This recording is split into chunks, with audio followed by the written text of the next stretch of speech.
Halo teman-teman semua, hari ini kita sedang persiapan dan GR untuk acara Spirit of Samurai besok. Kalau teman-teman lihat, kita lakuin yang the best buat merayakan teman-teman semua. Saya harap besok bisa menjadi malam yang luar biasa. Bantu doa agar cuaca berpihak sama kita teman-teman.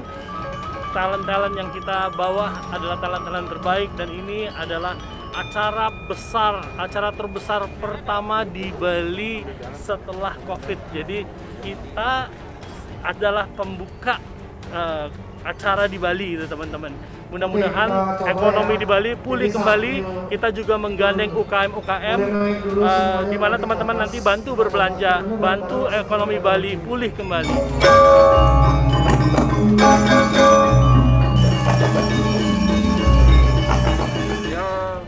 Kalau sendiri gitu loh, iya, kalau ada beberapa sih oke ya. Ini benar-benar kan apa gini. Oh jadi gini, mungkin Rama Sintanya dia jalan duluan, saya ngikutin mereka gitu, ya. Terus tiba-tiba si itu datang menyerang gitu ya. Lalu soalnya kan bapak kubunya Rama Sinta. Iya. Tapi kalau masuk dari kecapnya, lihat ya. Oh nggak bisa. Iya. Halo AFC, kita lagi gladi resik. Kita persiapannya udah almost 80%. So teman-teman, this is acara event di AFC yang paling besar. Semoga teman-teman tahu bahwa perjuangan pasti ada endingnya teman-teman. Mudah-mudahan kalian bisa ada di panggung ini. So enjoy the GWK.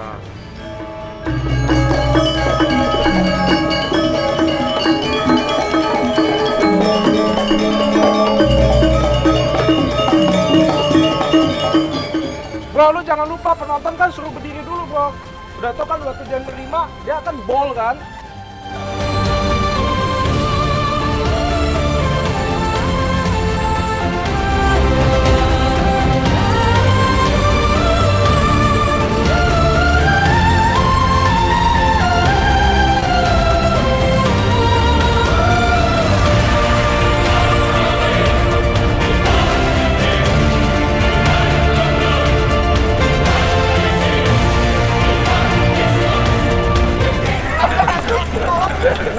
Tangannya tangan baik katanya. Anoman itu ternyata baik. Oh iya Pak, katanya kan juga.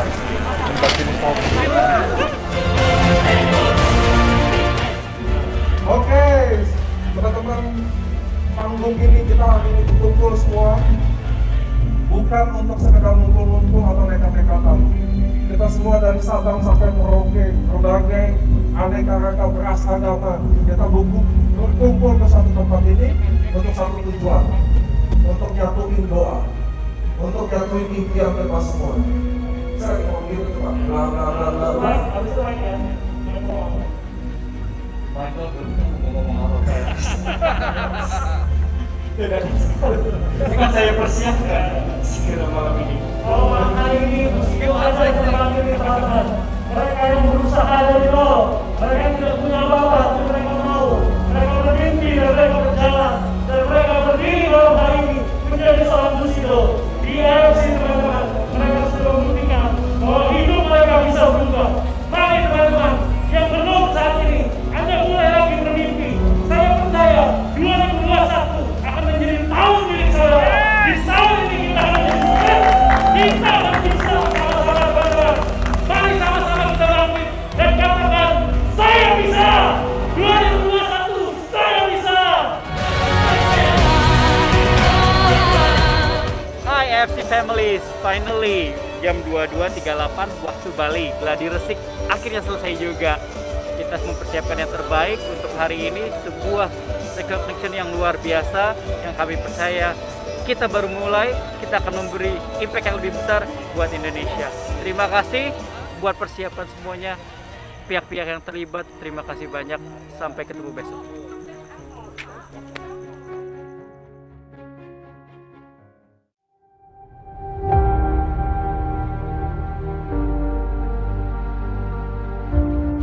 Halo teman-teman semua, kita sudah tiba di GWK. Hari ini 21 Juni 2021, kita akan memulai sejarah teman-teman. So kita mengikuti semua aturan teman-teman, kita lihat acara ini akan wow, spektakuler, dan safe. Bye! Selamat sore. Aduh, katanya pakai pengiriman. Halo Pak Roni. Aduh. Pak Roni, terima kasih. Gimana, Pak? Happy anniversary. Happy anniversary. Kita nggak boleh ganggu berarti ya.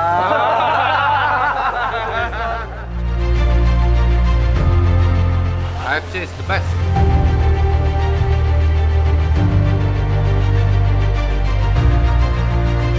Nah, Bu, silakan enjoy dulu ya. Santai dulu ya. Makasih Pak. Saya bilang ini sebelum ini sesudah ya, kalian pada glowing udah pakai AFC nih. Ini ada persembahan dari UKM yang berjualan. Oh, oke. Ya, silakan dicobain ya, Bu ya. Makasih. Ya, terima kasih banyak ya. Makasih Pak. Saya dari Kementerian Pariwisata sangat mengapresiasi AFC dalam hal ini yang sudah menyelenggarakan insentif trip untuk 800 orang di Bali di masa pandemi. Ini merupakan percontohan simulasi yang luar biasa dan kita dari Kementerian Pariwisata dan Ekonomi Kreatif juga mengawal pelaksanaan protokol kesehatannya sekaligus perizinannya dari Mabes Polri. Kami mengapresiasi apa yang sudah dilakukan AFC, sumbangannya terhadap kesehatan, penanggulangan COVID, dan juga sumbangan kepada UMKM yang merupakan salah satu dari visi dari Kementerian Pariwisata juga. Dan penyelenggaraan acara ini di Bali dengan protokol kesehatan yang ketat menunjukkan bahwa kita sudah mampu menyelenggarakan insentif trip di era pandemi dengan protokol kesehatan. Terima kasih AFC. Akhirnya yang ditunggu-tunggu oleh kita, teman-teman keluarga besar AFC, Recognition Night, The Spirit of Samurai. Hari ini kita di Bali, di GWK teman-teman. Kita hari ini akan merayakan keberhasilan para achiever.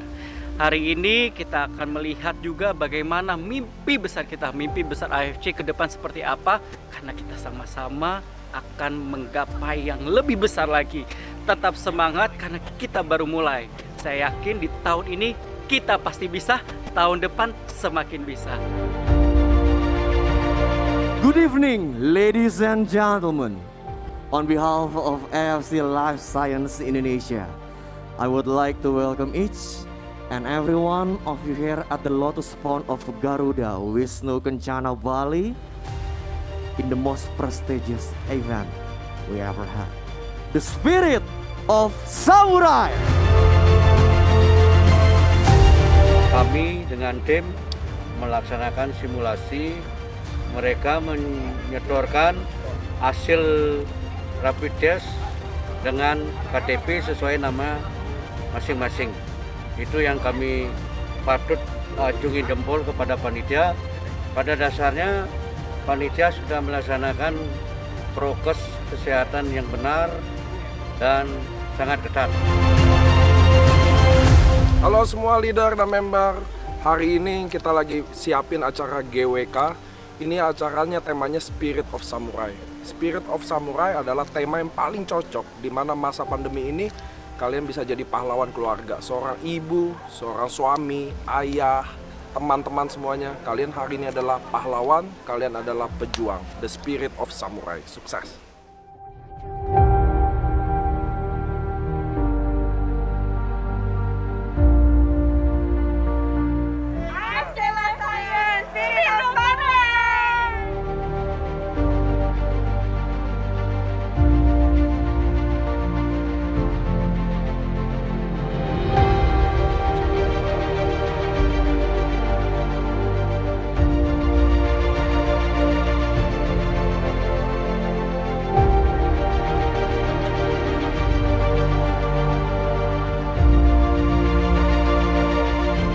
Akhirnya acara kita berakhir dengan sukses teman-teman. Terima kasih udah hadirin acara kita, terima kasih udah support. Saya juga mengucap syukur untuk kesetiaan teman-teman di mana kita bisa menjadi terang. Tadi kita donasi untuk bikin rumah sakit AFC pertama di Kota Lombok teman-teman. Saya happy banget acara ini bisa selesai dan kita masih dalam penutupan pun kita masih tertib dan taat sama protokol COVID. Terima kasih semua, God bless you all, I love you all, bye.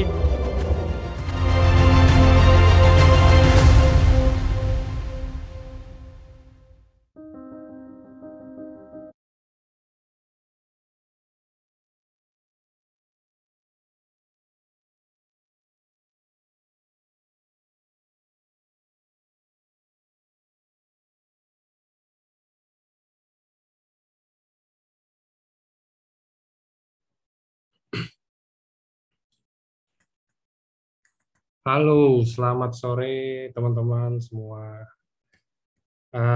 Kita hari ini mau ada seminar kesehatan seperti biasanya di hari Sabtu. Jadi hari ini kita mau bahas sedikit tentang hipertensi.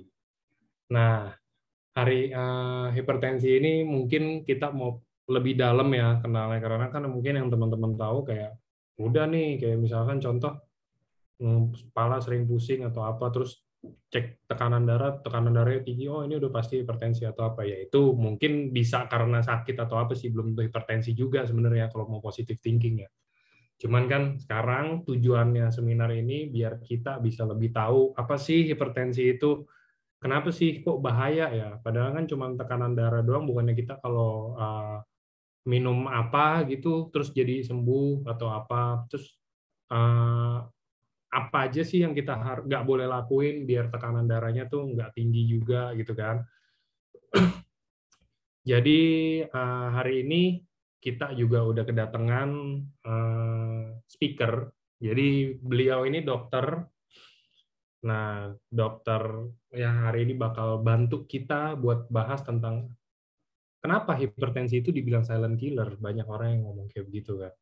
Pasti teman-teman juga semuanya mungkin beberapa pasti udah ada yang tahu, cuman ini dibungkus sedemikian rupa dengan versinya AFC. Jadi mungkin kayak tadi ada beberapa orang, oh Pak, saya mau rekam atau enggak nanti saya boleh download juga di FB atau apa. Nah, itu boleh. Jadi mungkin biar bisa jadi edukasi tersendiri ya buat teman-teman sama tim. Jadi langsung aja ini udah ke speakernya. Nah, ini dia. Halo, selamat sore Dokter Catherine. Sore Pak Angga. Ya, jadi teman-teman ini Dokter Catherine, beliau yang akan nemenin kita hari ini sharing sedikit tentang hipertensi itu.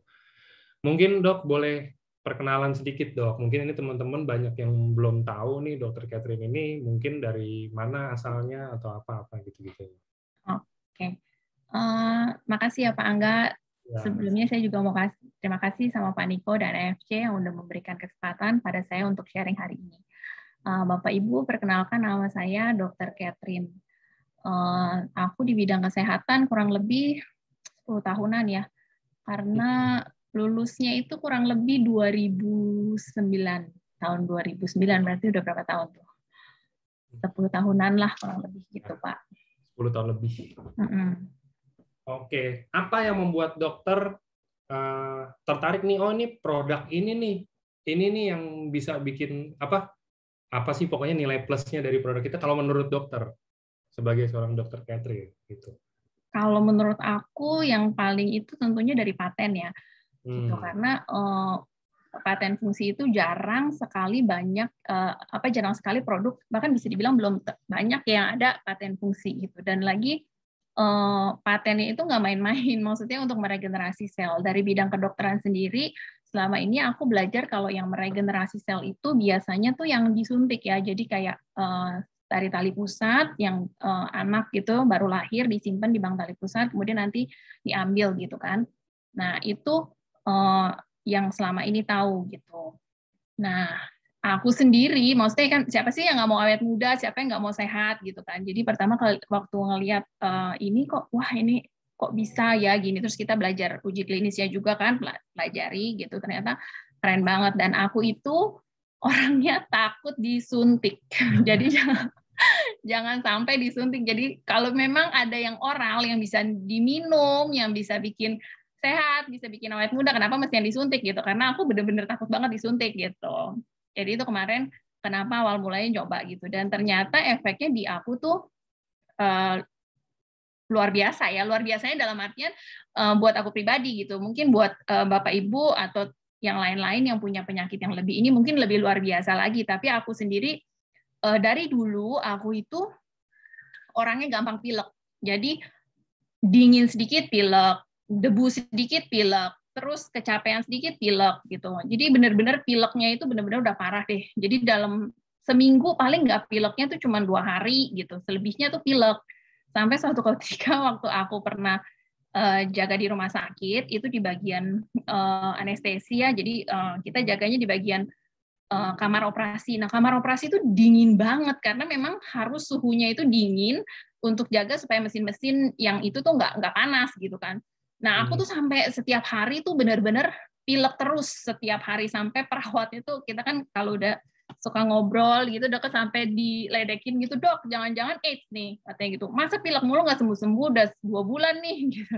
Terus iya gitu karena kita tahu kalau AIDS itu kan penurunan imunitas tubuh ya, jadi sehingga kalau orang yang sakit itu bisa lama gitu, jadi aku sampai diledekin kayak gitu. Nah ternyata setelah aku konsumsi produk ini itu bisa dibilang ada jangka waktu yang sampai berbulan-bulan tuh aku nggak pilek gitu. Jadi aku sendiri sampai amazed gitu. Oh, kok bisa gitu.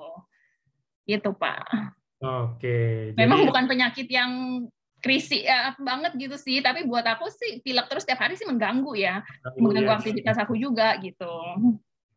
Jadi gitu ya teman-teman. Itu bercandaannya beda teman-teman. Kalau kita nggak bisa, kalau bukan dokter tuh bercanda AIDS ya. Wah udah itu nggak ngerti kita juga kan AIDS itu apa ya kan ini. Iya. Sampai diledekin gitu sih kemarin. Tapi ada yang menarik ya, maksudnya ini kan Dokter Catherine kan kita bilang berarti kan kita bilangnya ahli kesehatan gitu ya. Dokter itu kan ahli kesehatan. Cuman takut disuntik itu menarik, itu unik loh. Maksudnya berarti kalau sekarang dokter membutuhkan untuk nyuntik orang tapi nggak apa-apa dong. Maksudnya kalau emang orang nggak apa-apa kan nggak sakit ya. Kalau disuntiknya saya takut. Sama tuh dokter Kiki juga, sama apa nih dok? Dokter Kiki juga takut disuntik ya dok ya? Oke, kalau gitu, nah mungkin itu intermezzo sedikit aja ya, itu perkenalan buat dokternya juga, biar teman-teman juga jadi tahu nih dokter ini emang udah bergelut di bidang kedokteran udah berapa lama, apa segala macam gitu, dan apa yang membuat Dokter Catherine ini tertarik sama AFC, karena menurut saya kalau rata-rata dokter ya, maksudnya mayoritas dokter yang gabung di AFC ini emang pasti karena produk, karena paten, karena produk gitu loh. Jarang banget yang karena mungkin bonusnya atau apa segala macam gitu. Mereka justru karena produk dulu baru lari ke bonus, ya kan? Biasanya gitu. Nah, udah mau dimulai langsung tentang hipertensi, boleh dok? Oke, boleh Pak. Aku izin share screen ya. Silakan.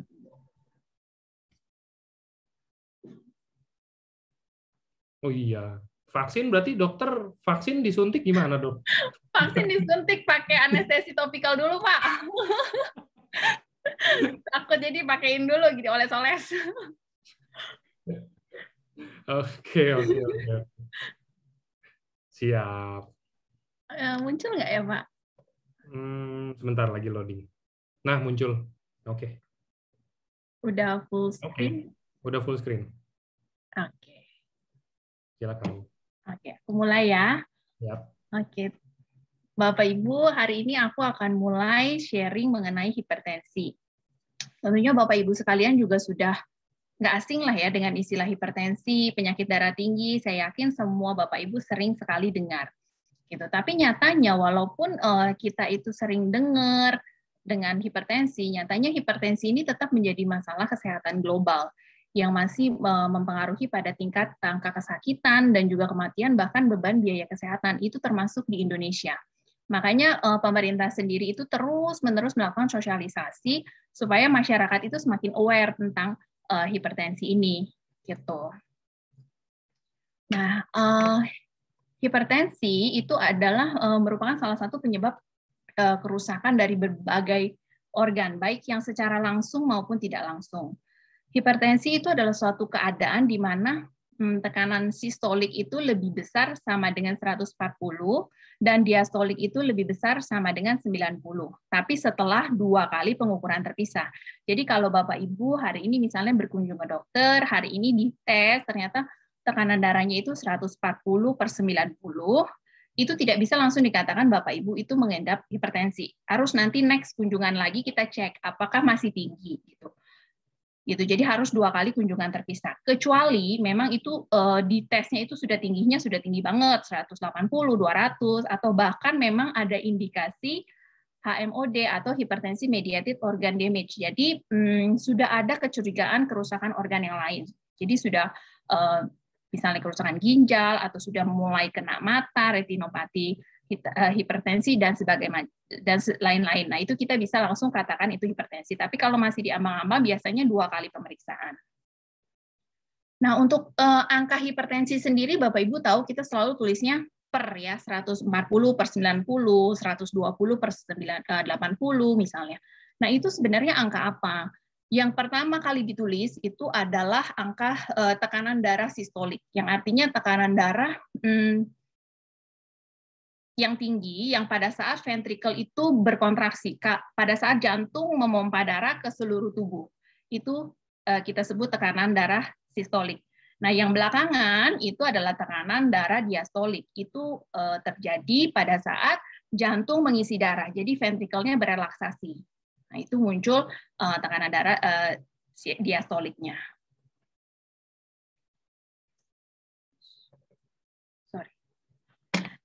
Pada tahun 2019, WHO itu mengestimasi ya prevalensi hipertensi secara global itu sebesar 22% dari total penduduk dunia. Dan dari sejumlah pasien hipertensi yang 22% ini, hanya kurang dari 1/5-nya yang melakukan pengendalian terhadap tekanan darah yang dia miliki. Gitu. Nah, lalu bagaimana dengan Indonesia? Nah, di Indonesia sendiri, 37% penyebab kematian di Indonesia itu adalah penyakit kardiovaskuler. Dan kita tahu bahwa penyakit kardiovaskuler ini salah satu faktor utamanya atau penyebabnya adalah hipertensi. Dan kalau hipertensi di Indonesia itu 26,5% dari jumlah penduduk dewasa itu yang menderita hipertensi, artinya 1/4, 1 dari 4 orang. Dan dari 1/4 ini, yang lebih dari sepertiganya, 35,8% itu tidak mengetahui mereka menderita hipertensi. Memang karena hipertensi itu tidak memiliki gejala yang spesifik. Bahkan sebagian besar penderita hipertensi itu tidak bergejala. Oleh karena itu mereka tidak menyadarinya itu. Dan kenapa dia juga hipertensi disebut sebagai silent killer, salah satu penyebabnya. Ini adalah 5 penyebab kematian tertinggi di Indonesia menurut data riset kesehatan dasar Rikesdas 2018. Di Indonesia itu mengalami peningkatan dalam prevalensi penyakit tidak menular. Jadi dan kita bisa lihat di sini paling tingginya itu adalah hipertensi. Pada tahun 2013 Rikesdas itu melaporkan 25,8% prevalensi kejadian hipertensi di Indonesia, yang kemudian pada tahun 2018 dia meningkat menjadi 34,1%. Ini bisa dikatakan peningkatan yang cukup signifikan. Jadi walaupun memang penyakit hipertensi itu sudah banyak orang tahu, sudah banyak orang dengar, tapi ternyata penerapannya di lapangan itu masih banyak orang yang terkena hipertensi, bukannya justru orang tahu jadi mencegah dan akhirnya nilainya angkanya semakin menurun gitu. Tapi ternyata berdasarkan riset kesehatan malah angkanya semakin meningkat. Makanya ini kita tidak pernah bosan untuk terus-menerus mensosialisasikan kepada masyarakat mengenai hal ini. Ini juga masih dari hasil riset kesehatan dasar 2018. Dari grafik ini kita bisa lihat bahwa hipertensi itu tidak lagi merupakan penyakit orang tua ya. Kalau zaman dulu kita bilang penyakitnya orang tua buat orang tua gitu. Ternyata enggak gitu. Dari riset ini dari survei kita lihat bahwa di sini ada kelompok umur 18 sampai 24 tahun yang sudah menderita hipertensi gitu. Yang walaupun memang secara proporsi itu pasti meningkat seiring dengan peningkatan usia, karena memang secara fisiologis peningkatan usia itu merupakan faktor resiko. Jadi semakin kita meningkat usianya, resiko kita untuk menjadi hipertensi itu semakin tinggi gitu. Karena apa? Semakin bertambahnya usia kita, elastisitas pembuluh darah kita itu semakin menurun. Jadi rentan sekali terkena penyakit-penyakit kardiovaskuler. Salah satu juga alasan yang kenapa penyakit hipertensi ini sulit untuk diturunkan adalah kepatuhan dalam minum obat. Jadi kadang-kadang orangnya sudah tahu dia sakit, sudah diberikan obat, tapi tidak patuh minum obat. Nah, di sini survei sudah menyatakan bahwa salah satu paling besar alasan masyarakat itu tidak minum obat karena merasa sudah sehat. Gitu. Padahal kita tahu penyakit hipertensi itu seperti juga diabetes itu pengobatannya jangka panjang dan bahkan seumur hidup. Gitu. Mereka kadang-kadang masyarakat itu minum obat, terus dites tekanan darahnya itu normal. Jadi dia itu ngerasa dia udah sehat gitu. Padahal tekanan darah normalnya dia itu saat itu karena ya selama ini dikontrol oleh obat hipertensi. Gitu. Jadi penting sekali untuk pemeriksaan secara berkala dan konsultasi kepada dokter untuk menghentikan pengobatan hipertensi. Jadi jangan serta-merta kita langsung menghentikan pengobatan hipertensi. Ada beberapa obat yang justru kita hentikan secara tiba-tiba, itu bisa menyebabkan rebound hipertensi, yang malah efeknya akan lebih parah lagi daripada sebelumnya. Gitu. Ini adalah klasifikasi tekanan darah menurut WHO yang dianut itu dari JNC 7 tahun 2003. Nah, seperti yang tadi aku sudah cerita, bahwa hipertensi itu dinyatakan hipertensi itu kalau lebih besar sama dengan 140/90. Kalau derajat 2 atau tingkat 2 kalau sudah lebih besar sama dengan 100. Yang menarik di sini adalah angka normalnya. Bapak Ibu perhatikan di sini untuk normalnya, kadar normalnya itu adalah kurang dari 120/80 loh sekarang. Jadi 120/80 aja itu kita sudah katakan prehipertensi atau normal tinggi.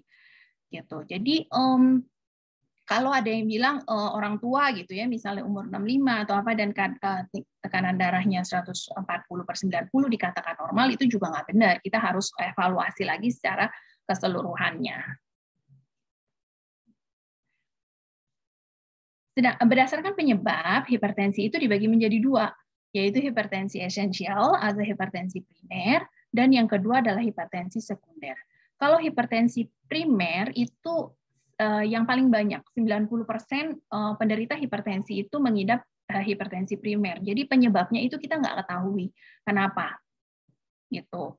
Kalau hipertensi sekunder itu penyebabnya tahu dan biasanya itu ada penyakit yang mendasarinya. Contohnya misalnya kelainan pembuluh darah, kelainan ginjal, terus hormon ya, masalah hormon gitu. Jadi mereka sakit itu dulu, sakit ginjal atau ada gangguan hormon, kemudian yang menyebabkan dia tekanan darahnya meningkat, akhirnya hipertensi. Jadi ada penyakit yang mendasarinya. Nah, itu kita sebut sebagai hipertensi sekunder. Itu kurang lebih 10% daripada seluruh hipertensi yang ada. Kemudian kita akan perlu tahu mengenai faktor resiko hipertensi. Faktor resiko hipertensi itu ada dua, yaitu faktor resiko yang tidak dapat dimodifikasi dan faktor resiko yang dapat dimodifikasi. Kalau faktor resiko yang tidak dapat dimodifikasi, ya istilahnya udah tidak bisa diapa-apain lagi, gitu kan. Nah, contohnya salah satu adalah umur, usia. Seperti yang tadi udah aku jelasin, seiring dengan bertambahnya usia kita, kelenturan pembuluh darah kita kan berkurang. Jadi semakin menyebabkan faktor risiko hipertensi itu semakin meningkat. Kemudian yang kedua adalah jenis kelamin. Pria itu memiliki prevalensi lebih tinggi terkena hipertensi dibandingkan wanita. Tapi ini wanitanya kalau belum menopause. Sebelum menopause, pasca menopause, wanita itu memiliki prevalensi yang lebih tinggi daripada pria. Kenapa? Karena sebelum menopause, wanita itu dilindungi oleh hormon estrogen. Hormon estrogen ini bersifat kardioproteksi, protektif terhadap penyakit-penyakit kardiovaskuler, penyakit jantung koroner. Gitu. Tapi setelah dia menopause, kadar estrogen dalam tubuh itu berangsur-angsur menurun, sehingga sudah tidak ada lagi proteksi itu, sehingga biasanya wanita pasca menopause yang memiliki faktor risiko lebih tinggi, hipertensi itu kecenderungannya lebih tinggi mengidap hipertensi dibandingkan pria. Yang ketiga adalah riwayat genetik. Riwayat genetik ini adalah riwayat dalam keluarga. Apakah keluarga kita itu ada orang yang mengidap hipertensi, orang tua, kakek nenek gitu. Nah, bagi orang-orang yang mempunyai faktor risiko riwayat genetik, artinya keluarganya yang mempunyai hipertensi, yang sudah mengidap hipertensi, kecenderungannya itu juga akan lebih tinggi. Faktor resiko yang tidak dapat dimodifikasi, kalau Bapak Ibu lihat di sini, ini ada kegemukan, merokok, konsumsi garam berlebih, psikososial dan stres, kurang aktivitas fisik, dislipidemi, diet tinggi lemak, konsumsi alkohol berlebih. Kalau ini kita rangkum, ini lebih ke pola hidup dan pola makan. Jadi gaya hidup kita yang tidak sehat, pola makan yang tidak seimbang, yang menyebabkan faktor resiko ini. Gitu. Sebenarnya tidak hanya hipertensi, tapi banyak penyakit yang faktor resikonya seperti ini. Contohnya juga kegemukan, tidak hanya dari hipertensi, tapi banyak juga penyakit lain yang faktor resikonya kegemukan. Oleh karena itu, kita harus mengontrol berat badan kita. Taunya gimana sih kalau kita itu obesitas atau tidak? Salah satu indikator untuk mengetahuinya itu adalah dari satu indeks massa tubuh. Indeks massa tubuh kalau dianggap obesitas itu kalau sudah lebih dari 25 gitu. Nah, idealnya indeks massa tubuh adalah sekitar 18 sampai 22,9 itu menurut WHO. Nah, yang kedua itu adalah lingkar pinggang. Lingkar pinggang kita ukur untuk pria itu menurut standar dari Kementerian Kesehatan Republik Indonesia itu untuk pria lingkar pinggangnya kurang dari 90 cm. Jadi kita harus mengukur lingkar pinggangnya berapa. Nah, kalau lebih dari itu sudah, apalagi sudah sampai 102 itu bisa pria memiliki faktor risiko yang lebih besar. Kalau untuk wanita kurang dari 80 cm. Merokok sendiri kenapa bisa merupakan faktor hipertensi, faktor risiko hipertensi? Karena merokok itu ada kandungan dalam rokok itu ada kandungan yang merangsang sistem simpatis dalam tubuh kita. Jadi dengan merangsang sistem simpatis dalam tubuh kita, jantung memompa lebih cepat, peredaran darah lebih cepat, kemudian juga tekanan darah akan meningkat. Nah, ini juga ada hal yang menarik dari rokok ini, termasuk jadi tidak hanya perokok yang aktif, tapi perokok pasif itu juga bisa merupakan salah satu faktor resiko hipertensi. Kenapa? Karena baik perokok aktif maupun perokok pasif, yang lingkungannya ada perokok aktif ya. Nah, mereka itu sama-sama menghirup gas karbon monoksida, gas CO. Nah, gas CO ini itu adalah gas yang merugikan untuk badan kita, menyebabkan pasokan oksigen ke sel dan jaringan itu berkurang. Jadi badan kita itu perlu oksigen, ya kan? Sel-sel jaringan perlu oksigen. Nah, oksigen ini untuk dihantarkan ke jaringan untuk sel itu butuh kendaraan. Kendaraannya itu namanya hemoglobin atau HB kalau cek lab gitu ya, HB. Nah, tapi dengan adanya gas CO, HB ini jadi diisinya sama gas CO, sehingga O2 mau ke jaringan nggak bisa nih, kendaraannya udah full, udah diisi sama CO. Gitu. Jadi sehingga sel dan jaringan ini kekurangan oksigen. Nah, tubuh mengkompensasinya dengan cara apa? Dengan cara menyempitkan pembuluh darah. Ya, jadi terjadi vasokonstriksi dan bisa juga lama-kelamaan tekanan darahnya meningkat.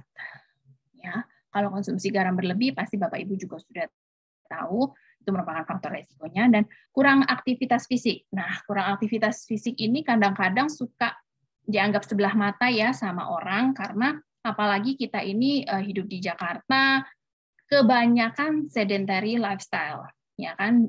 Sebelum COVID kemana-mana di Jakarta itu macet.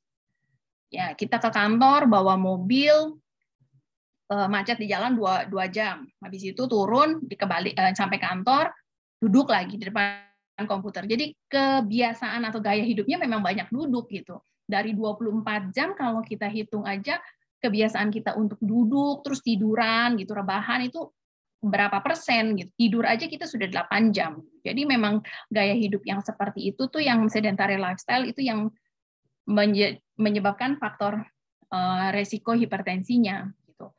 Aktivitas fisik ini penting karena contohnya nih misalnya kita walaupun kita makan makanan sehat, tapi kita kurang aktivitas fisik, itu juga kurang optimal. Misalnya Bapak Ibu punya mobil yang bagus, ya mobilnya bagus, terus kita kasih minuman, kita kasih bensinnya yang bagus nih, yang mahal, Pertamax lah atau Shell yang mahal deh pokoknya gitu kan. Tapi mobilnya itu nggak pernah kita starter, nggak pernah kita panasin gitu kan. Nah, eventually nanti juga mobilnya nggak bisa nyala gitu. Jadi sama seperti ini gitu.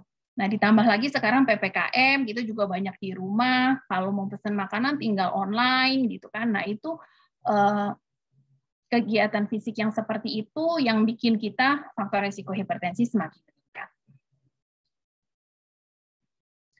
Nah, ini adalah sistem renin, angiotensin, aldosteron yang terjadi dalam badan kita. Jadi ini aku cerita sedikit, mungkin ada bawa-bawa sedikit kedokteran, tapi aku usahain dengan bahasa yang awam ya, supaya Bapak Ibu juga tahu gitu loh badan kita itu sebenarnya bagaimana. Badan kita itu sebenarnya sangat luar biasa diciptakan sama Tuhan.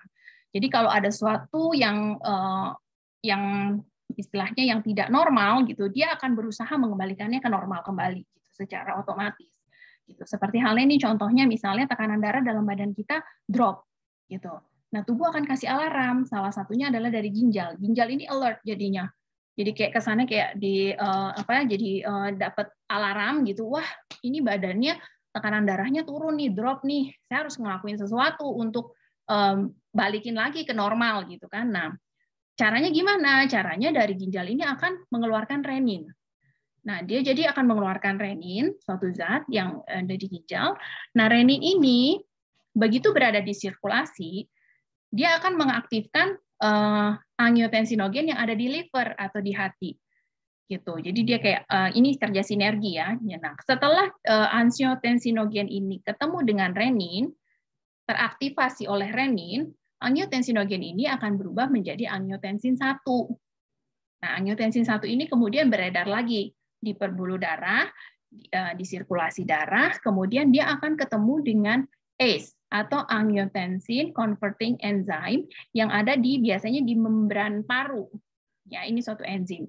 Nah, begitu dia ketemu dengan ACE ini, angiotensin 1 ini akan berubah menjadi angiotensin 2.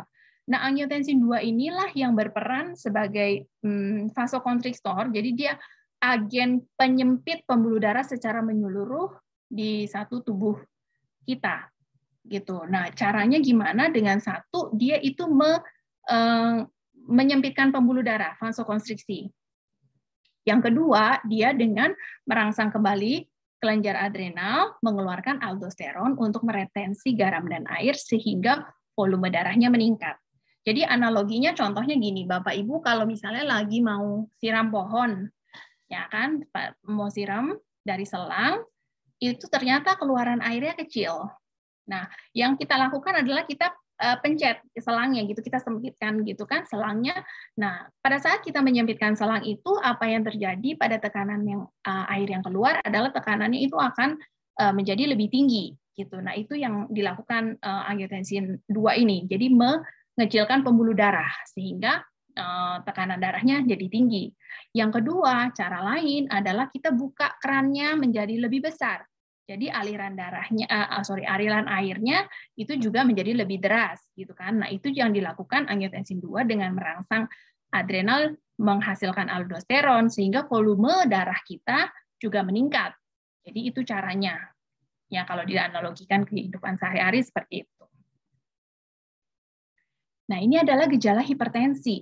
Gejala hipertensi seperti yang tadi saya sudah bilang, gejala hipertensi ini tidak ada yang spesifik.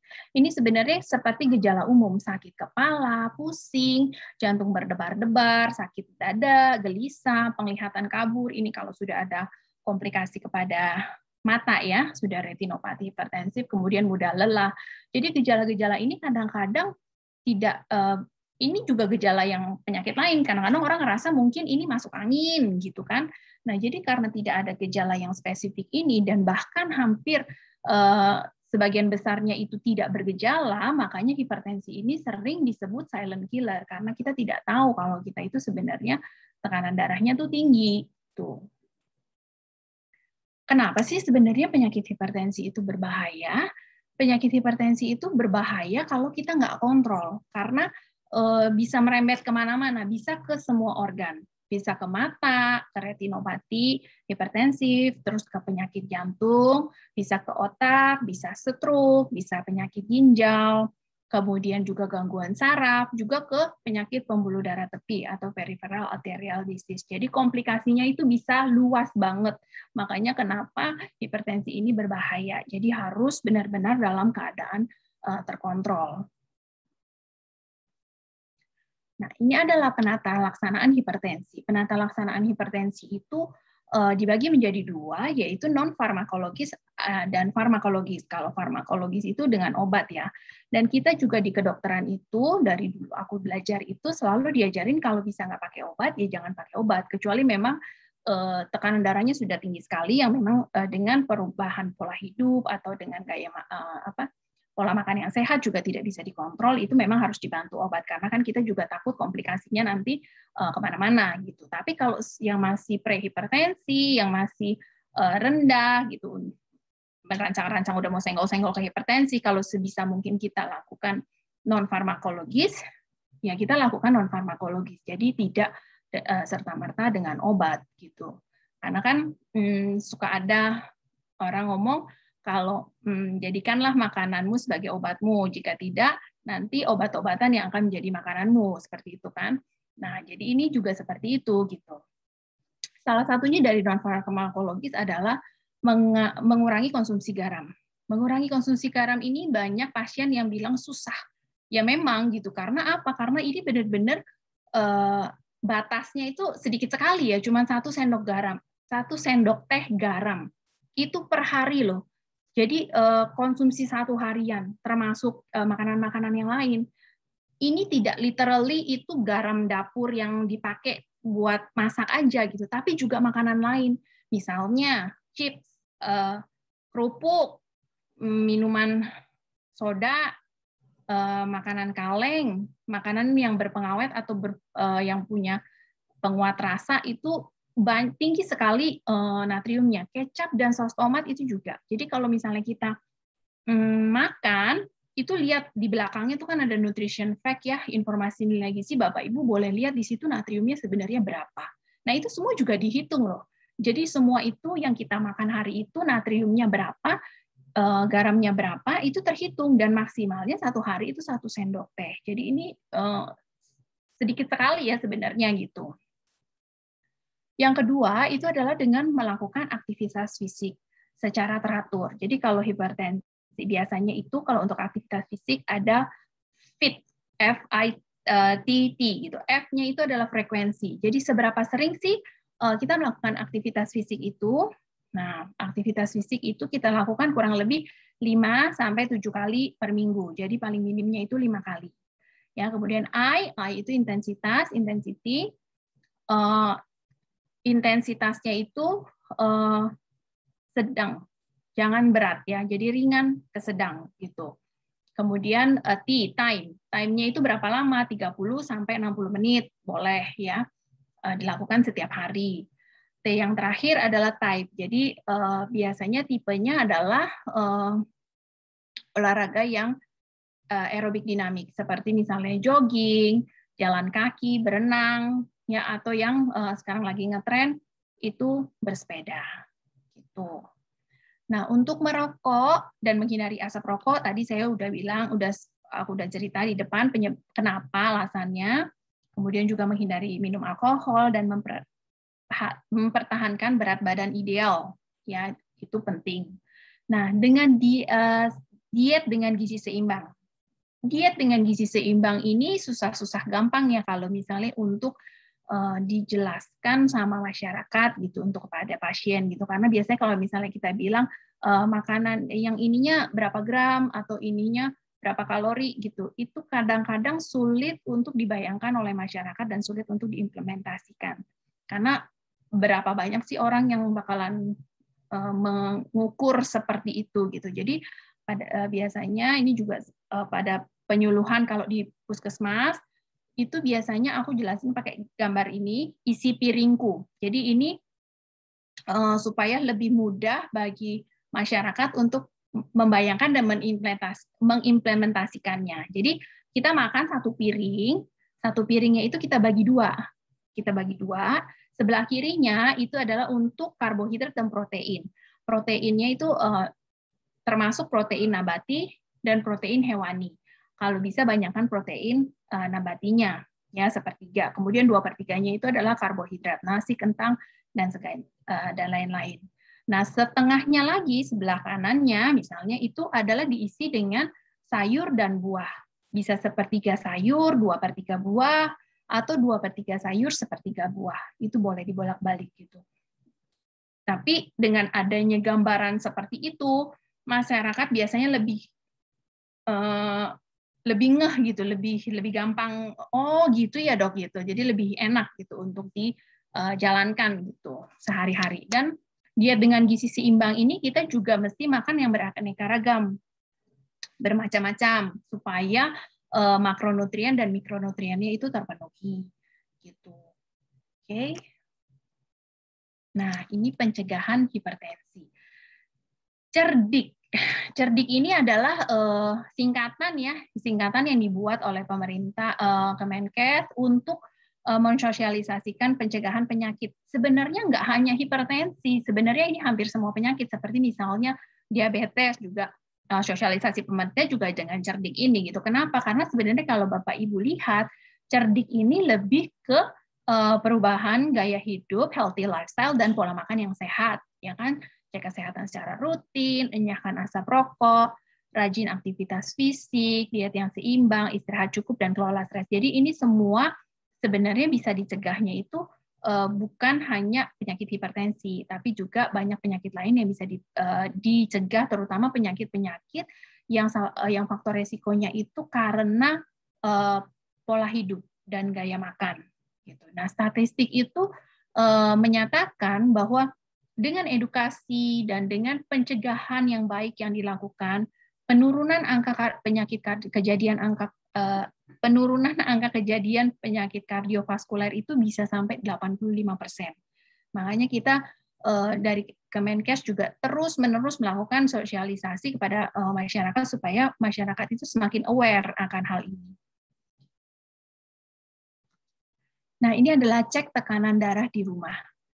Cek tekanan darah di rumah ini juga semakin gencar disosialisasikan oleh pemerintah, bahkan Perhimpunan Dokter Hipertensi Indonesia, PERHI, itu sampai mengupdate konsensus yang mereka sudah buat di tahun 2019 gitu. Kemudian dia buat lagi di 2021 karena apa? Karena masa pandemi ini.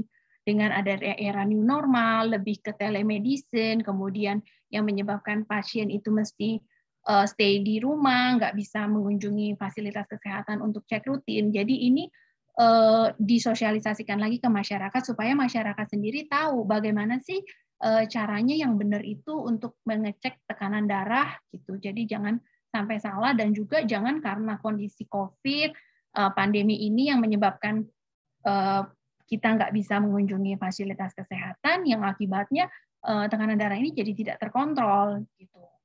Nah, sebelum ada cara-caranya, sebelum melakukan pengecekan kita itu harus usahakan tubuh kita duduk dengan tenang selama 2-5 menit. Jadi kita jangan habis naik tangga, beraktivitas, habis lagi dari mana-mana, kita harus tenang dulu duduk sebelum dicek. Dan jangan tidak diperkenankan minum kopi atau teh gitu, juga tidak mengonsumsi obat sebelum pengecekan dan tidak menahan buang air kecil. Jadi kondisi kita harus dalam keadaan rileks, tenang gitu. Alat pengecekannya itu yang disarankan, yang paling dianjurkan untuk pengecekan mandiri itu yang jenis digital, tapi tentu saja yang sudah tervalidasi.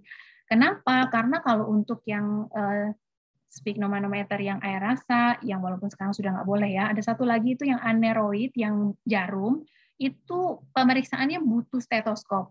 Ya, jadi butuh stetoskop, sulit untuk periksa sendiri gitu. Kalaupun periksa sendiri kita itu harus benar-benar edukasi gitu, karena itu kan caranya dengerin kita pompa, terus kita dengerin yang mana suara muncul, kemudian suara yang hilang gitu, untuk menentukan mana yang sistolik dan diastoliknya gitu. Dan kadang-kadang itu kan bias, ya bisa bias karena tergantung juga kepekaan orang yang mendengar.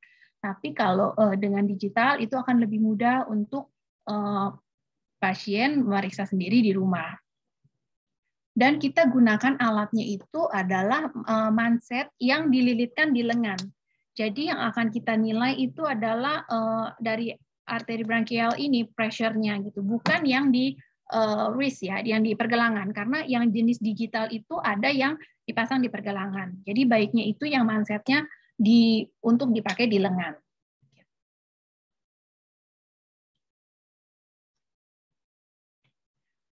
Ini adalah cara mengukur tekanan yang baik dan benar. Pertama, kita harus duduk dengan tenang, bersandar kalau bisa ya. Ya, kalau bisa memang harusnya bersandar gitu. Jadi bangkunya ada sandarannya, kita duduk bersandar dengan tenang. Kemudian letakkan lengan dan siku itu menempel di atas meja. Biasanya itu tangan yang tidak dominan ya. Kalau misalnya kita right handed yang biasa pakai tangan kanan, berarti kita ceknya biasa di tangan kiri.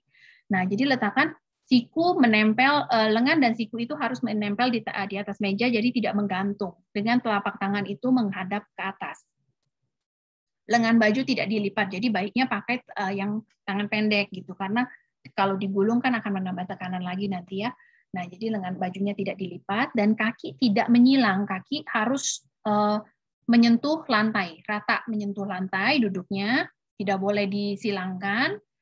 Nah, letakkan manset itu sejajar dengan posisi jantung di sini. Biasanya dua jari atau kurang lebih 2,5 di atas fossa kubit,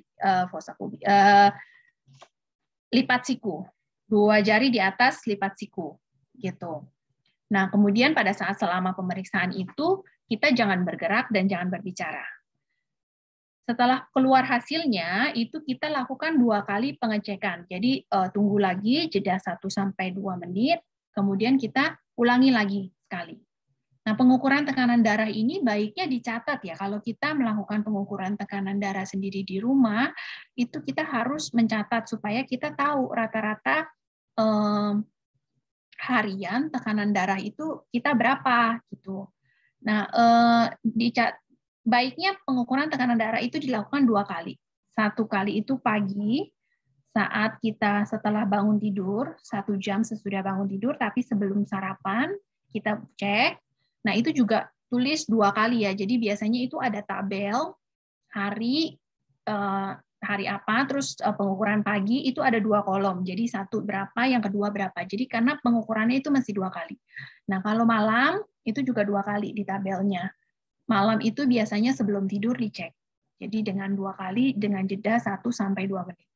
Nah, biasanya kita tulis terus setiap hari supaya kita tahu rata-ratanya kita itu setiap hari berapa tekanan darah kita gitu. Tekanan darah rata-rata kita berapa. Nah, itu sekilas mengenai hipertensi. Dan sekarang saya mau masuk ke peranan subarasi. Sebenarnya apa sih peranan SOP subarasi terhadap hipertensi gitu? Kita tahu kalau SOP subarasi itu punya ingredients utamanya tuh 3 ingredients utama. Yang pertama salmon ovary peptide. Yang kedua adalah vegan peptide. Atau dari fruit flow ya. Nah, ini yang punya dan ini 2 ini udah sering banget dijelasin. Yang vegan peptide itu punya paten untuk prevent blood clotting. Nah, yang peptida yang ketiga, triple peptide yang ketiga, jadi peptide yang ketiga itu dari sarden peptide dari Valtiron. Nah, sarden peptide ini yang punya paten antihipertensive agent. Dan sardennya ini juga bukan yang dengan ya udah kalau gitu saya makan banyak sarden aja, nggak begitu gitu. Sarden yang diambil itu adalah dari genus Sarinopsaga dan ini melalui berbagai macam proses yang rumit juga ya, cukup rumit. Jadi dia itu harus dipanaskan dengan suhu tertentu, kemudian disesuaikan pH-nya, kemudian dihidrolisis lagi dan sebagainya hingga akhirnya menghasilkan peptida-peptida yang bioavailable. Nah, setelah dicek, setelah diteliti, dipelajari, ada dipeptide yaitu valine dan tirosil yang efeknya itu memiliki aktivitas seperti ACE inhibitor. Jadi dia itu menghambat enzim ACE tadi yang mengubah angiotensin 1 menjadi angiotensin 2. Nah, angiotensin 2 ini kan yang bahaya tadi untuk peningkatan tekanan darah. Jadi dia punya efek untuk menghambat ACE inhibitor itu, menghambat ACE sehingga angiotensin 2 ini tidak terbentuk. Gitu. Nah, Valtiron ini sebenarnya di Jepang itu sudah terkenal gitu, sudah banyak, sudah sudah banyak yang pakai gitu. Nah, ini bahkan dianggap sebagai FOSHU yang terkemuka. Apa itu FOSHU? FOSHU itu adalah food for specified health uses. Jadi memang makanan yang mempunyai fungsi untuk kesehatan khusus tertentu gitu, spesifik. Nah, itu dia udah terkenal di sana. Nah, ini sebelum terciptanya Valtiron ini, mereka sudah melakukan studi 20 tahun, scientific study semuanya, dan akhirnya mendevelop suatu Valtiron ini yang ternyata mengandung valiltirosin. Dan dia ini secara saintifik itu bisa menghambat produksi dari angiotensin 2 yang bertanggung jawab terhadap regulasi tekanan darah, seperti yang tadi aku jelasin, ya. Nah, scientific studies ini juga menunjukkan bahwa dengan konsumsi oral, Valtiron ini bisa bermanfaat untuk memaintain kadar tekanan darah kita normal.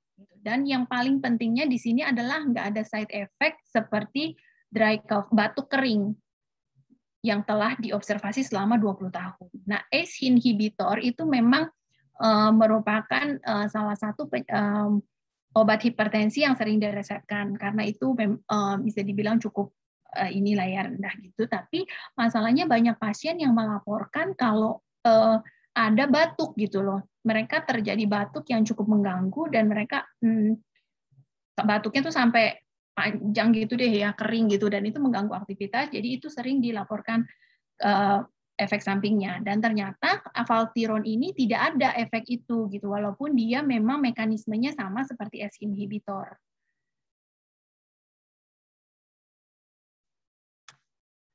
Nah, clinical studies juga membuktikan bahwa Valtiron ini bisa memblok, jadi angiotensin converting enzim dihambat sehingga menghambat produksi dari angiotensin 2 sehingga pembuluh darah itu menjadi relax, melebar gitu ya, relaksasi.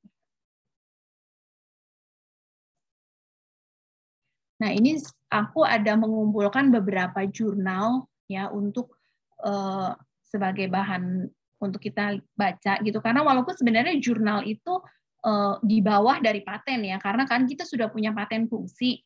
Paten fungsi itu sudah lebih tinggi dari jurnal karena jurnal ini kan pada saat uji klinis dilakukan, jadi dikeluarkan jurnalnya, dan paten fungsi itu lebih tinggi dari itu. Tapi tetap aja kalau misalnya ada yang nanya, nah ini buktinya kita punya jurnalnya gitu, memang sudah dilakukan uji klinisnya tuh ada gitu.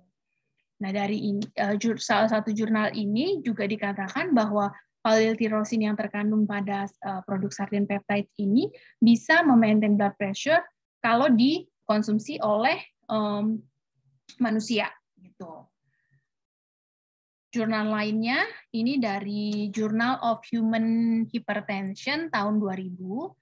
Dia juga mengatakan bahwa valiltirosin ini mempunyai efek antihipertensif yang signifikan pada subjek yang mild hipertensif. Jadi hipertensifnya itu mild ya, belum terlalu berat gitu, dan tidak ada side effect ya yang terdeteksi. Jadi tidak ada adverse effect yang terdeteksi dari clinical studies ini.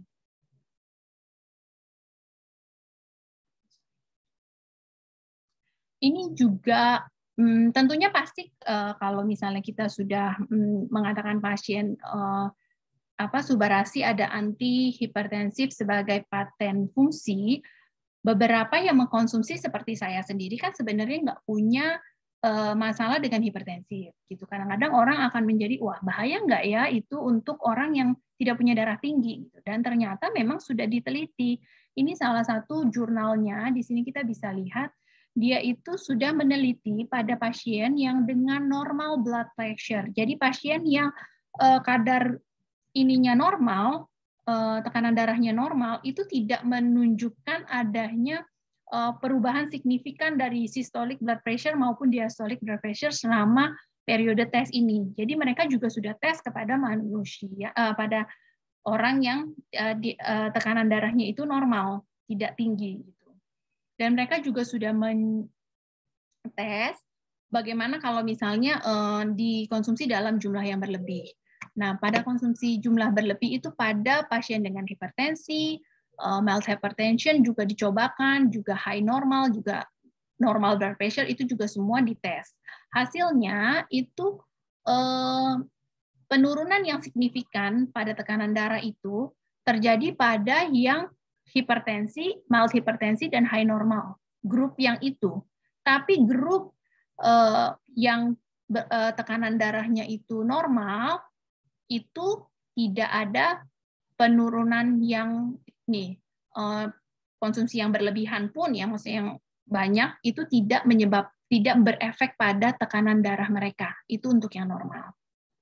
Kalau yang hipertensi, yang mild hypertension, yang high normal, itu berpengaruh, tapi tidak drop juga. Jadi walaupun kita konsumsi banyak, itu penurunannya juga tidak excessive, no excessive decline in blood pressure.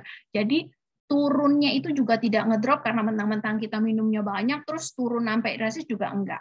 Gitu. Dan juga tidak ada side effect yang merugikan dari tes ini.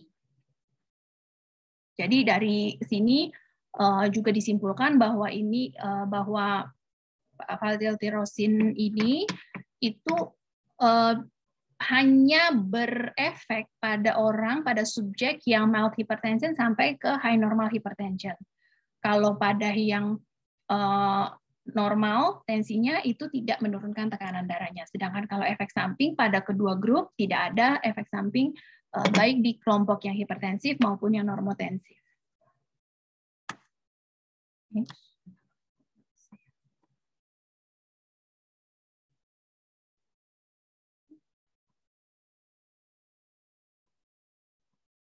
Nah, ini adalah EFSA-nya.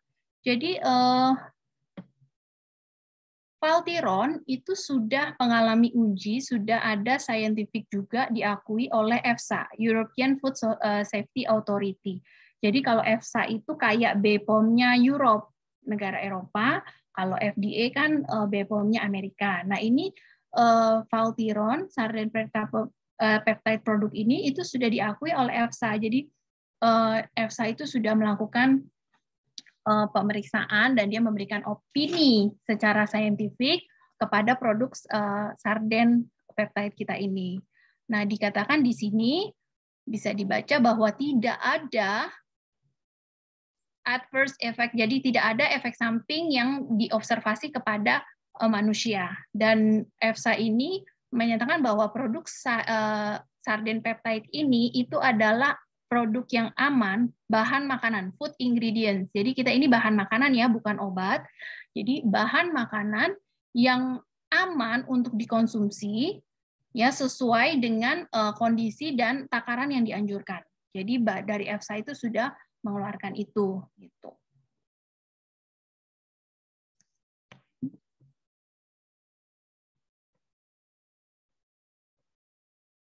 Nah, jadi memang menurunkan tekanan darah itu adalah pendekatan yang mayor, utama ya untuk menurunkan resiko penyakit-penyakit yang berat seperti serangan jantung, gagal jantung, stroke dan segala macam. Karena memang itu kuncinya.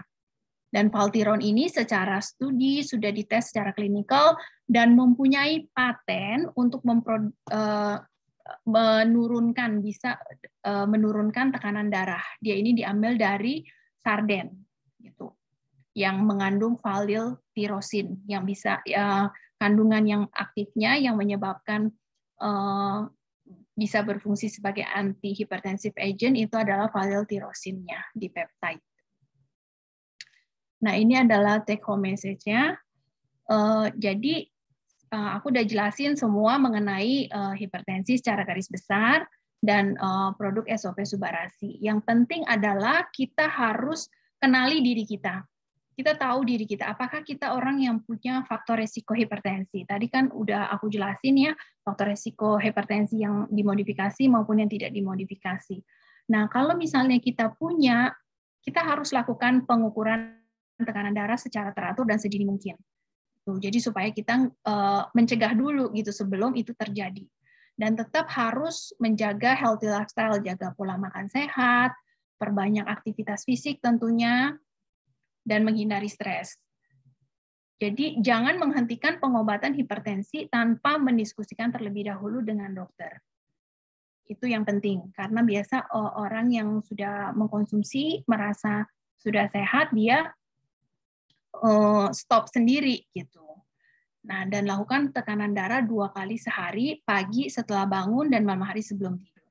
Jadi kita jangan pernah kita merasa kita itu sehat kalau kita belum melihat reportnya.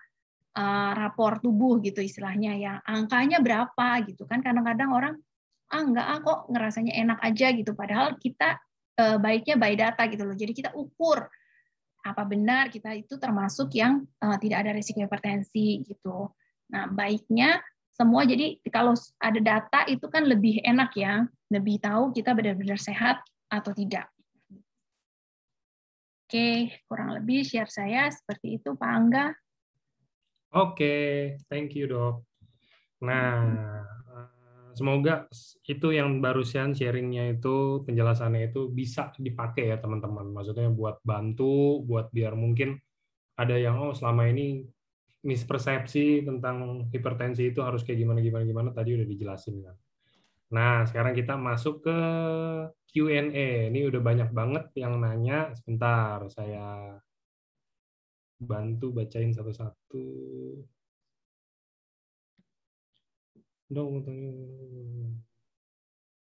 Nah, ini ada yang tanya, ini pertanyaan general, Dok. Jadi sebenarnya sih ini pertanyaan saya tanya hanya untuk tahu dari versi masing-masing dokter ya. Maksudnya kayak ada beberapa kan versi beda. Dok mau tanya, pasien yang udah rutin pagi dan sore minum Suba selama 6 bulan, tetapi saat dicek tensinya naik, itu kira-kira kendalanya apa? Coba kalau dari dokter, apa kira-kira dok? Jadi sebelumnya dia memang ada hipertensi gitu ya Pak? Iya. Dan apakah dia masih konsumsi obat dokter? Nah itu saya kurang ini, dia nggak ngomong. Nah biasanya kalau misalnya seperti itu, kadang-kadang ada orang yang merasa dia sudah mengkonsumsi Suba, itu dia menstop konsumsi obat dokter. Padahal seperti yang tadi sudah aku jelasin, kalau Subarasi itu bukan obat ya. Jadi memang kalau yang obat itu kan kerja pasti lebih cepat dibandingkan dengan yang food, yang kita makanan kesehatan ya. Jadi biasanya kita harus lihat dulu apakah dia menghentikan pengobatan dari dokter tersebut. Karena saya juga selalu menyarankan kalau penderita hipertensi, walaupun sudah minum obat dokter, walaupun sudah minum Suba, obat dokternya itu jangan di stop dulu. Sembari kita pantau, gitu. Sembari kita pantau tekanan darahnya seperti apa, gitu Pak. Oke, ini ada pertanyaan bagus lagi, dok. Kalau misalkan orang yang selalu tekanan darahnya itu rendah, jadi normal rendah gitu, berarti dia itu sangat jauh dari hipertensi atau bisa tiba-tiba terkena hipertensi, dok? Oke, balik lagi kalau misalnya seperti itu kita lihat dari faktor resiko yang tadi. Yang kita ada nggak, kita sendiri punya nggak faktor risiko itu. Gitu. Kalau memang ada faktor risiko itu, kecenderungannya memang akan bisa ke hipertensi, tapi jarang seperti itu. Biasanya kalau orang yang rendah, misalnya rendahnya berapa kan? 190, 110 gitu. Nanti seiring dengan bertambahnya usia kan karena elastisitas yang berkurang, paling dia jadi 120 gitu. Oke. Naiknya. Halo? Ya, oke dok. Siap. Nah, ini juga ada yang tanya lagi, dok, mau tanya, kenapa ada orang yang tensinya bisa naik ketika mendapatkan tekanan fisik, sekalipun udah konsumsi obat, mungkin obat dari dokter, ataupun minum produk kita dari AFC? Tekanan fisiknya tuh maksudnya bagaimana nih, Pak? Ya, mungkin kecapean itu bisa nggak, dok? Bisa bikin naik nggak tekanan darahnya? Oke, balik lagi, hipertensi itu sebenarnya karena regulasi tubuh ya, jadi yang mempengaruhi tekanan darah itu sebenarnya banyak sekali. Selain faktor risiko tadi, jadi secara fisiologi, secara aluran tubuh gitu, itu tekanan darah itu yang mempengaruhi itu banyak sekali. Begitu saraf simpatis kita tercetus aja, tekanan darah itu bisa naik. Jadi misalnya kita stres, misalnya kita marah-marah, atau misalnya ada emosi terpendam gitu, itu juga bisa meningkatkan tekanan darah kita gitu Pak. Jadi ini mesti kita lihat dulu apakah dia setiap kali kah begitu, apa penyebabnya tekanan fisiknya itu, maksudnya dijelaskan lebih detail bagaimana gitu. Oke. Nah, kalau next-nya ini kita ada contoh kasus, Dok. Dok, selamat siang. Saya Ibu Yani, umurnya 63 tahun. Saya udah konsumsi obat rutin Sandesartan 5 mg Aspilet. Pertanyaan saya, kenapa tensi saya masih tinggi 165/111 dan tensi bawah selalu tinggi? Bagaimana cara menurunkannya dan bagaimana efeknya kalau tensi bawah tetap tinggi? Mungkin pertanyaannya gini, ini kan kayaknya dari pertanyaannya dia belum konsumsi Suba atau Utsu gitu ya. Mungkin kalau dari Dr. Catherine ada nggak kira-kira saran gitu? Oke, ditambahin Subarasi aja kayak cocok nih 2 saset per hari kalau dilihat dari contoh kasusnya, Dok. Iya, boleh. Nah, kalau misalnya kan 160 ya cukup tinggi, boleh dimulai, ya balik lagi sih kalau Subarasi itu biasa aku lihat kondisi pasiennya, kita lihat juga dengan kondisi keuangannya gitu kan, dia bisa minum berapa banyak gitu, karena lebih baik dia minum sedikit tapi rutin ke depannya daripada sekali brek banyak tapi nanti putus gitu. Jadi kalau misalnya bisa 1-2 ya diusahakan terus gitu untuk mengonsumsi Subarasi sembari kita terus kontrol ya tekanan darahnya gitu. Kalau setelah kita konsumsi Subarasi itu jadi berapa turun, dan jangan menghentikan obat dokternya dulu. Oke. Gitu, Pak. Oh, ini yang tadi pertanyaannya ternyata bukan tekanan fisik, mungkin lebih ke arah psikis ya, ngedenger kata-kata diomelin suami atau diomelin istri gitu loh, terus emosi sama bos di kantor gitu loh maksudnya, Dok. Itu ya. Berarti ada itu juga ya, faktor resiko bisa bikin hipertensi juga ya? Iya, karena kan itu masuknya stres. Karena dengan kita stres, itu hormon epinefrin di dalam tubuh kita itu keluar gitu loh. Jadi itu meningkatkan tekanan darah, jadi merangsang simpatis gitu. Jadi ya itu mempengaruhi ke tekanan darah. Oke, siap. Oke, kita lanjut lagi, kita cari lagi. Dok, ini juga ada pertanyaan. Ini seputar hipertensi dan Subarasi. Jadi, udah ada orang ini, udah pasien sekitar 20 tahunan udah konsumsi obat hipertensi, Dok. Obat darah tinggi. Nah, sekarang udah konsumsi Suba, kira-kira boleh nggak apa dilepasnya harus bertahap atau langsung dilepas aja karena dia udah mengalami penurunan? Nah, itu balik lagi harus tahu dulu obat hipertensi yang dia minum itu apa.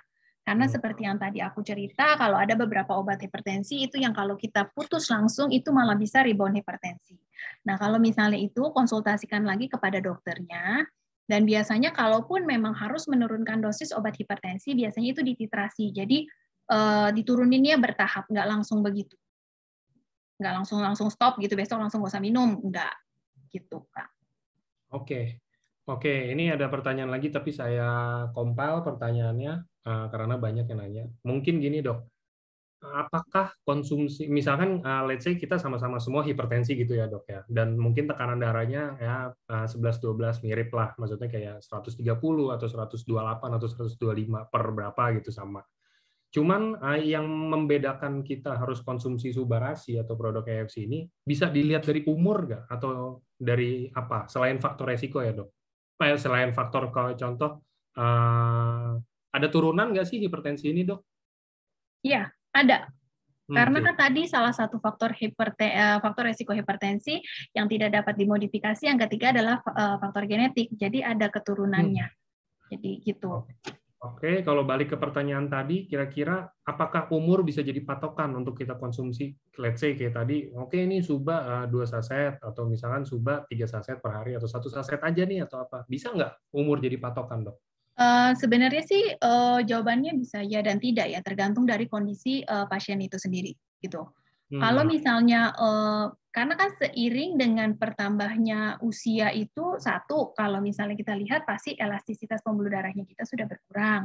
Kemudian kalau kita lihat lagi dari regenerasi sel, pasti sel-sel yang mati dengan sel-sel yang hidup kalau semakin dengan tingginya usia kita juga semakin berkurang gitu. Jadi kita mesti lihat secara keseluruhan untuk menentukan itu gitu. Walaupun sebenarnya kita sih sebenarnya di Subarasi ini tidak pernah ada dosis karena dia bukan obat, ya kan? Gitu. Dan kita ini makanan gitu. Nggak ada bahayanya kalau kita makan. Ya.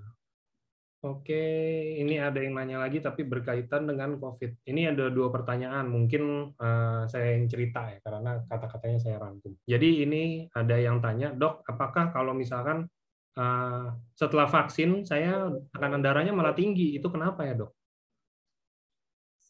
Hari itu, maksudnya hari itu. Hari itu. Biasanya ya psikis gitu, kayak kemarin saya juga ada takut disuntik atau apa? Iya, itu juga karena ada yang pertanyaannya gini, Dok, saya ngecek tensi hari ini normal, terus karena besok mau divaksin, pas screening kan sebelum vaksin tuh ada screening tuh, nah naik tuh malah, nah itu mungkin tadi ya psikis ya, Dok ya.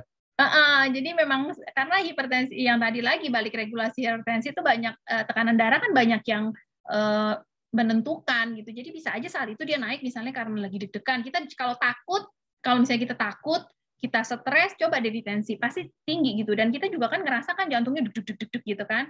Nah, itu juga salah satu penyebabnya gitu. Oke, ini berarti orang-orang AFC bentar lagi tanggal 25 September hipertensi semua ya. Mau divaksin. Aduh, chip apa ya? Aduh, Ronin bentar lagi nih. Aduh, Samurai bentar lagi. Udah hipertensi semua, ada stres. Iya, itu juga tuh. Khawatir dengan itu ya. Iya. Oke. Dengan ranking. Yes. Oke, dong.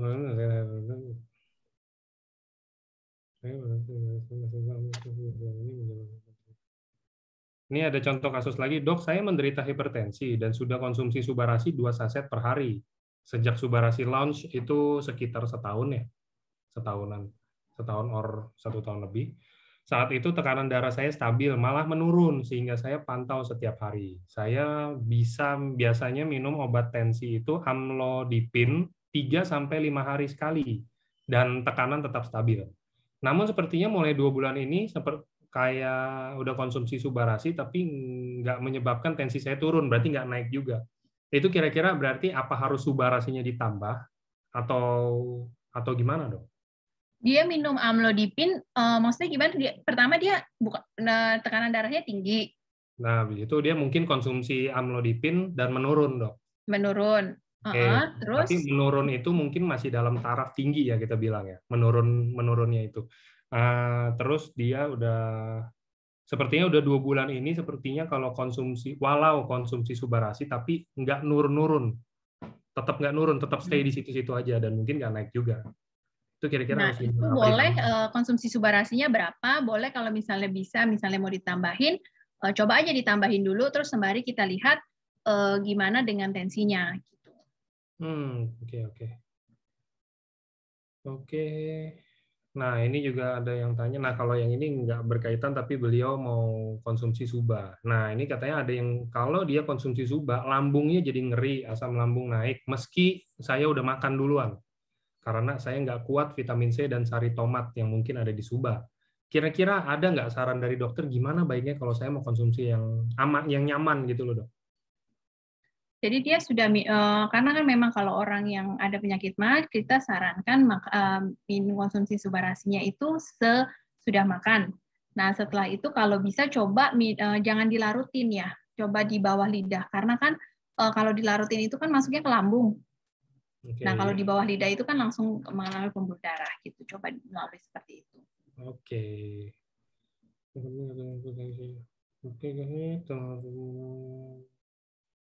Ayo, ada yang mau tanya atau mungkin saya kelewat, boleh ditanya ulang lagi.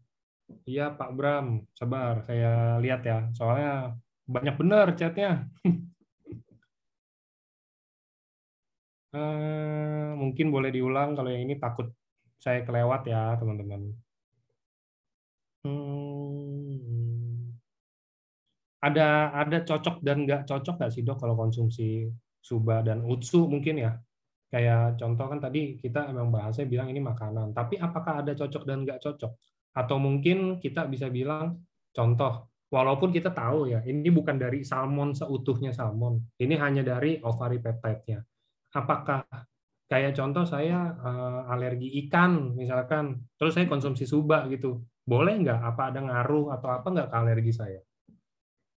Kalau misalnya cocok nggak cocok, balik lagi ke badan orang ya kan. Seperti misalnya makanan aja, ada orang yang alergi udang, ada yang enggak gitu kan. Nah obat juga orang ada yang alergi, misalnya biasanya yang alergi obat tertentu. Nah cuman dari Subarasi itu ukurannya itu udah kecil ya, dia itu sudah sampai Dalton gitu kan. Jadi itu untuk memicu, biasanya yang memicu alergi itu adalah partikel protein yang besar.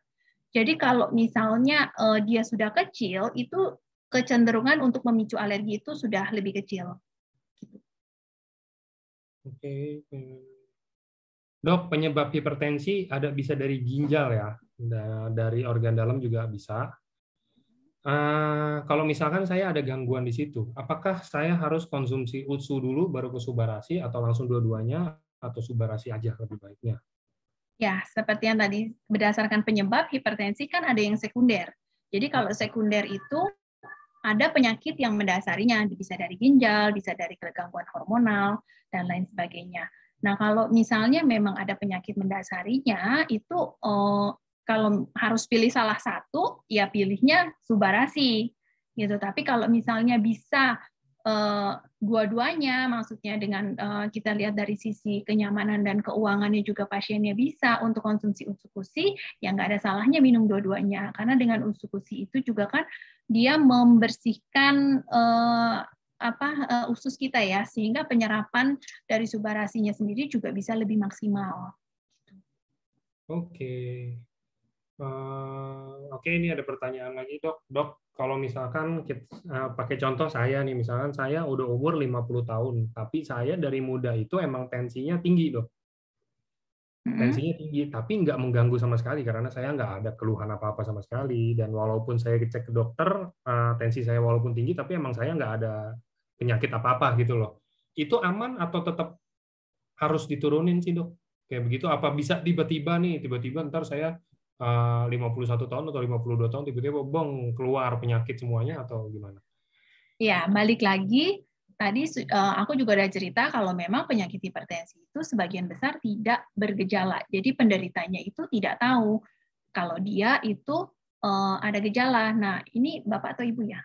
Bapak atau Ibu ini aja udah ngecek sebenarnya dia tensinya tinggi, cuman dia tidak nggak tahu ya tingginya berapa gitu nilai tensinya. Nah, baiknya menurut aku tetap dikontrol. Dalam artian kalau misalnya berarti kan kalau kayak gitu dia udah cek ke dokter dan dokternya nggak ngasih obat, balik ke pola hidup sehat dan pola makan yang sehat dulu. Kontrol dari situ dulu. Jadi kita lihat bagaimana pola makan dan gaya hidup sehat itu akan mempengaruhi terhadap tensinya dia, gitu. Karena memang ujung-ujungnya, karena kan itu perjalanannya panjang ya, nggak hari ini kita kena hipertensi, besok terus komplikasi ke ginjal, itu enggak. Gitu. Memang itu perjalanannya itu panjang gitu. Nah, kita kan nggak mau terjadi komplikasi itu sampai terjadi kan, karena komplikasi apalagi tadi sudah dijelaskan kalau komplikasinya itu bisa kemana-mana gitu. Jadi baiknya coba kontrol dari pola makan dan gaya hidupnya dulu. Gitu. Oke.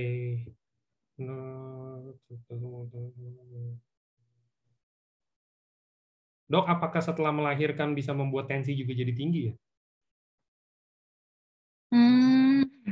Nah, balik lagi setelah melahirkan biasanya itu malah ada yang tingginya itu pada saat kondisi hamil ya, kita bilang preeklamsi, eklamsi. Nah, kalau setelah melahirkan balik lagi dari kondisi ibunya bagaimana. Kalau ibunya kecapean, kalau ibunya stres, ada yang baby blues segala gitu kan, misalnya stres atau apa, nah itu kan juga bisa meninggikan tensi gitu. Jadi kita harus evaluasi lagi kondisi sebenarnya ibunya itu bagaimana. Oke.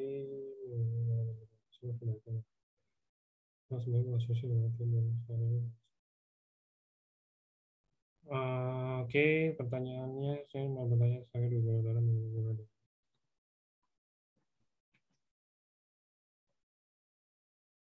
mau tanya, kalau saya mau tanya banyak orang mengeluh gula darah tinggi. Saya malah ini banyak yang mengeluh gula darah tinggi. Saya malah normal 67.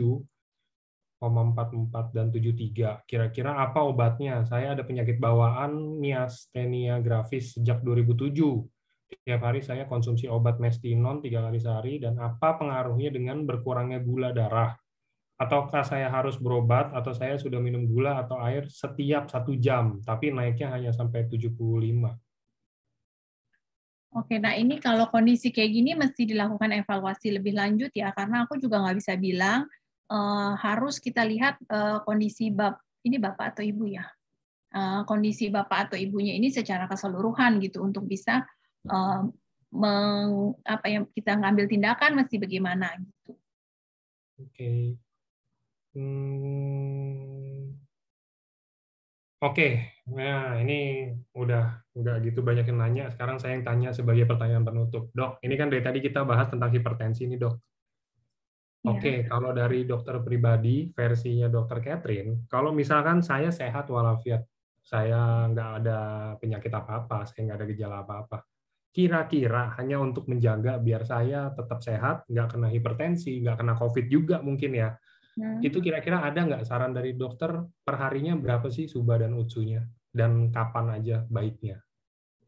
Oke, kalau misalnya biasanya hidup sehat, kalau misalnya untuk maintain aja, biasanya aku bilang 1 SUBA, minimal 1 SUBA 1 UTSU. Gitu. Kalau misalnya kondisi pasiennya berlebih, itu bisa 2-2 boleh. Gitu. Karena kadang-kadang kalau misalnya kita sendiri, kayak aku juga kadang-kadang pas ada keluar, pernah sampai 4x3, jadi 2-2 tapi 3 kali sehari gitu, itu nggak masalah gitu Kak. Jadi nggak masalah dalam artian nggak membuat efek samping gitu ya. Nah kalau untuk maintenance, untuk yang rutin SUBA 1, UTSU 1 boleh untuk sehari-hari gitu, itu paling minim yang bisa dilakukan. Oke. Kalau misalkan itu minimal ya teman-teman. Jadi jangan bilang oh iya nih udah 1 sama 1 aja cukup, kan kita nggak tahu ya. Mungkin yang tadi kata dokter Catherine juga yang tahu badan kita ya kita sendiri. Kayak kalau misalkan kita merasanya mungkin nggak cukup nih, kita bisa tahu nggak cukupnya dari mana. Kita konsumsi 1 sama 1, tapi tetap kayak tadi mungkin gampang kena flu atau apa segala macam kayak gitu, itu udah sebuah pertanda kalau Anda kurang konsumsinya itu kan sebenarnya. Oke. Nah, ini bertaut sama pertanyaan tadi. Baiknya kapan, Dok? Apakah pagi? Misalkan kayak contoh kita mau aktivitas, kita mau keluar rumah, apakah pagi ataukah SUBA-nya pagi, UTSU-nya malam, atau UTSU-nya pagi, SUBA-nya malam, atau gimana bagusnya? Apa nggak ada bedanya? Campurin aja. Balik lagi ke kondisi badan. Jadi ini karena ini bukan, jadi ini karena bukan obat, jadi nggak ada target mesti minumnya kapan, mesti ini gitu kan. Ada pasien yang minum SUBA malah nggak bisa tidur. Ada pasien yang minum SUBA di malam malah tidurnya nyenyak gitu. Jadi balik lagi ke badan kita. Badan kita itulah yang bisa istilahnya yang ngasih tahu yang lebih jelas gitu. Nah, putar-putar aja sih sebenarnya nggak masalah karena ini kan makanan kesehatan. Jadi bukan obat yang ada ketentuan mesti strict segini dosisnya mesti segini, kalau lebih overdosis gitu dan sebagainya. Karena ini enggak, jadi itu bebas. Oke. Balik ke badan masing-masing. Jadi balik lagi ke teman-teman yang tahu badannya sendiri ya. Karena kalau mau dokter Catherine bantuin, dia mau tahu kan berarti teman-teman harus kasih data, semua harus medical check up apa bareng apa segala macam gitu, baru bisa mungkin dikasih tahu persisnya ya Dok ya. Iya. Yes, oke. Kalau gitu udah ini deh, udah selesai hari ini. Saya tutup acaranya. Thank you, Dokter. Thank you juga, Pak Angga. Thank you juga buat Bapak Ibu yang udah menonton. Mohon maaf kalau ada salah kata dan kalau penyampaiannya kurang jelas. Semoga apa yang aku bagikan bisa bermanfaat untuk Bapak Ibu sekalian.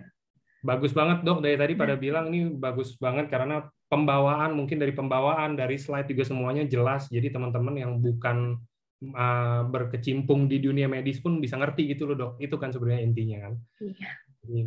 Keren pokoknya. Thank you. Enggak, thank you. Thank you Dok. Thank you semuanya. Thank you semuanya. Selamat sore. Selamat sore.